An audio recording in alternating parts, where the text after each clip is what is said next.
Kapagkat nagiging kasiyahan. Sana po matupad ko ang lahat ng aking pangarap at ang mga pangarap ng aking. In Jesus' name, amen.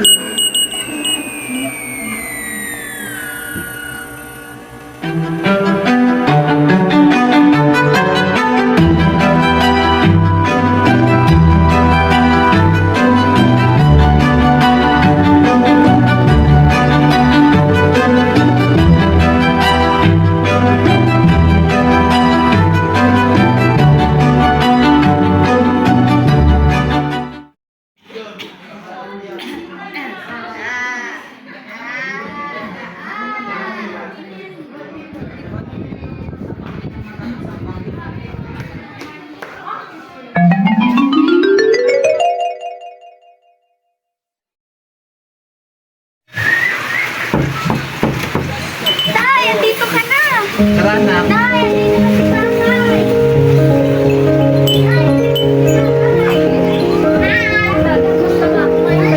Dito na eh.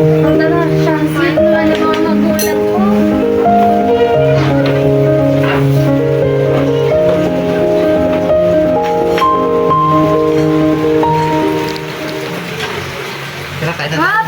Nakakalimutan tayo. Kapagkat, thank you po kasi may masaya at buo ang pamilya ko. Sana po hindi ka pagpagod sa amin. Hindi ka pagpagod. Thank you po. Sana po natupad po ang aking pangarap at mga pangarap natin. In Jesus' name, amen.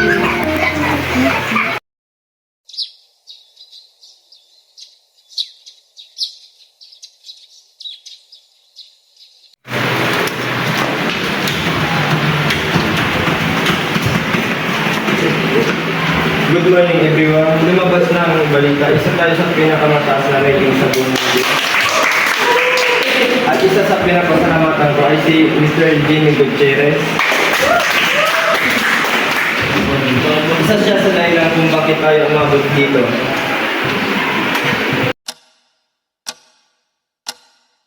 Guys, lunchtime! Libre mo? Sige, tito. Tara na, tara na!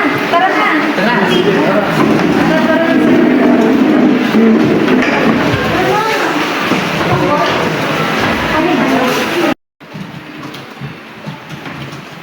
Pre, halika pre.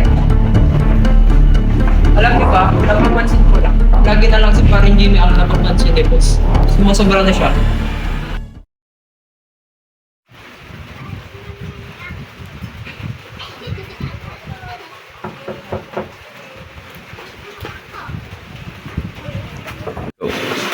Han, kumusta nga pala yung trabaho mo? Alam mo Han, bumilib sa akin yung boss namin kasi isa ako sa naging dahilan kung bakit tumaas yung ratings ng aming kumpanya. Talaga ba? Alam mo ba, Han? Proud na proud ako sa'yo dahil ikaw ang naging asawa ko. At mahal mo na mahal ka namin ng anak mo.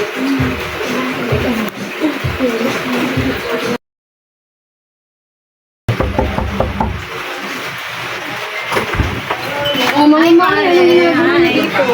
Uy, nabalitaan ko tumaas pala yung ratings ng kumpanya ng asawa Ay, ko. naku, Marian. Chismosa mo talaga. Ay, tara, inom tayo.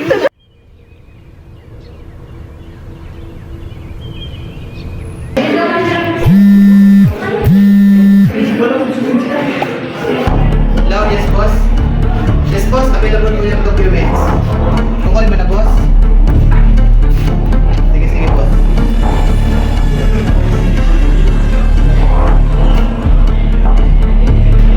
Kukunin mo na boss? Sige boss. Sige boss, salamat.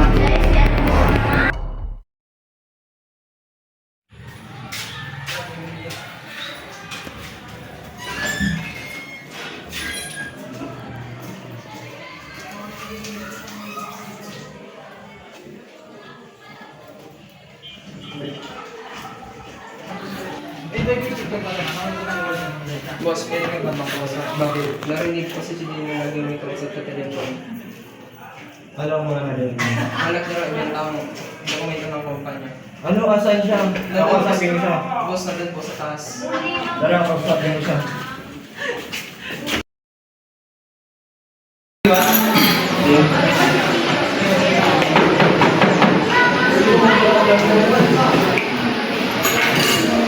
Boss, pinapatawag ako dito, boss.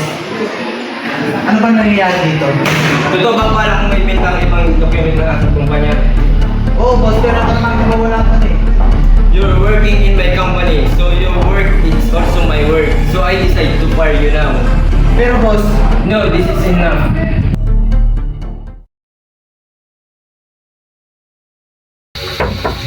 Andiyan yung tatay mo.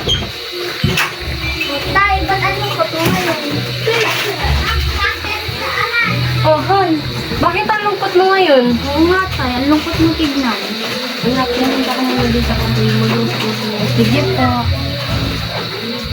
Bakit? Anong nangyari? kasi yan yung dokumentong ginawa ko, nabenta ko sa katrabaho ko. Ano ba yan? Bakit mo naman ginawa yun? Ba't sinisisi mo ba ako? Hindi ko naman yung kasalanan kung bakit ko nabenta. Ang tanga-tanga mo naman. Paano na yung pag-aaral ng anak natin? Paano na yung mga pangarap niya? Bukas sa bukas, maghanap ako ng trabaho. Alam mo, bahala ka sa buhay mo. Ayusin mo yung mag-isa.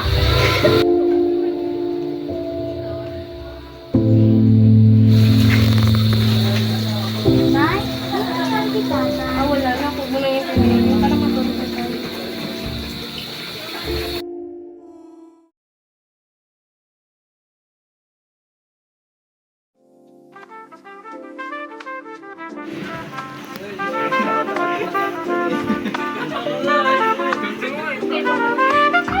Ikaw pag-irit.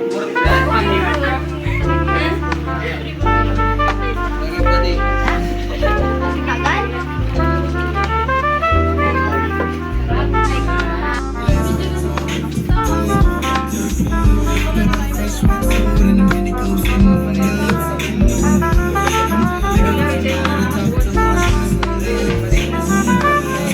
Cheers! Dahil tumaas ang ratings ng kumpanya natin.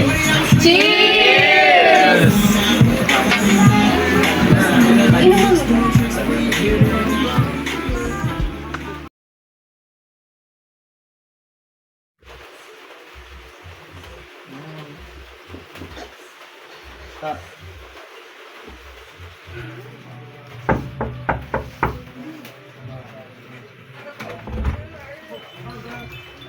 Ano to? Ano nangyayari dito? Kian! Ano to?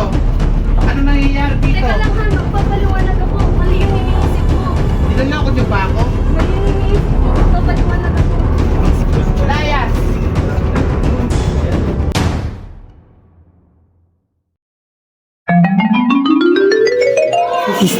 Sister, gising ka na po.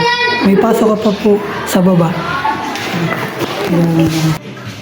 At iniwan ako ng aking ina.